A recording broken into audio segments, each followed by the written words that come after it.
In this video, we're going to show you how to carry out some simple networking commands to place your DVR or IP camera on your network when using Mac OS. First thing I want to do is find my IP address. I go into System Preferences and click on Network. I am using a MacBook Pro, which is connected by Wi-Fi, and my current Wi-Fi is this number. So I make sure that on the left-hand side I have selected my Wi-Fi connection that I'm connected to and then hit Advanced. Go under TCP/IP, and this will tell me what my current IP address is. It lists here, and then subnet mask, and the router, which is also the gateway. You want to write these pieces of information, or better yet, take a screenshot and send it over to us.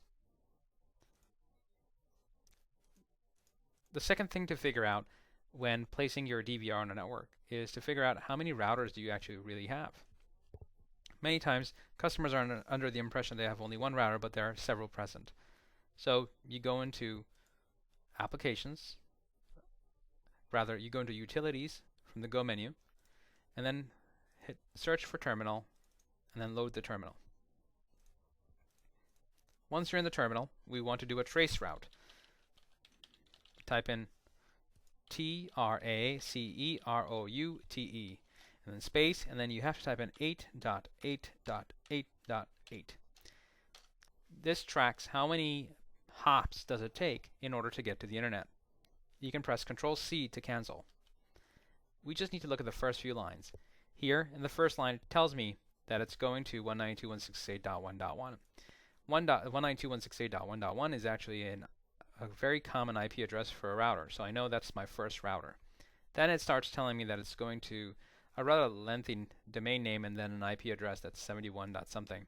That means it's reaching the internet. So here, it tells me I have one router. The fact there's only one 192.168.1.1. So take a screenshot of this and send it over to us.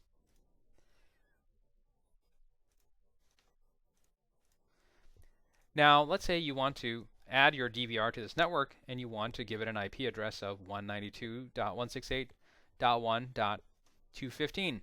Before you do that, you should make sure that there's no other device present there with that IP address. So you do ping, P-I-N-G, space, and the IP address you want to assign to the unit.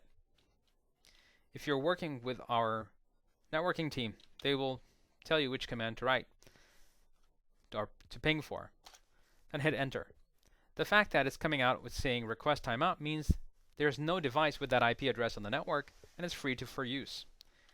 Let me show you, and you can always press Control-C to break the operation. Now the next thing is, let's say I want to show you what does a ping from a device that is live on the network look like. I'm pinging my router, and here you see it says ICMP and then has some milliseconds at the end. This tells you that there's a data packet being sent and being received. Thanks for watching the video.